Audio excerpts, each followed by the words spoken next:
خدا جو نہایت مہربان، اسی نے قرآن کی تعلیم فرمائی، اسی نے انسان کو پیدا کیا، اسی نے اس کو بولنا سکھایا۔ سورج اور چاند ایک حساب مقرر سے چل رہے ہیں، اور بوٹیاں اور درخت سجدہ کر رہے ہیں، اور اسی نے آسمان کو بلند کیا اور ترازو قائم کی کہ ترازو سے تولنے میں حد سے تجاوز نہ کرو، اور انصاف کے ساتھ ٹھیک تولو اور تول کم مت کرو۔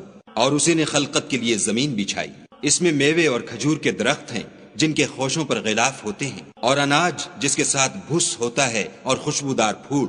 تو اے گروہ جن و انس، تم اپنے پروردگار کی کون کون سی نعمت کو جھٹلاؤ گے؟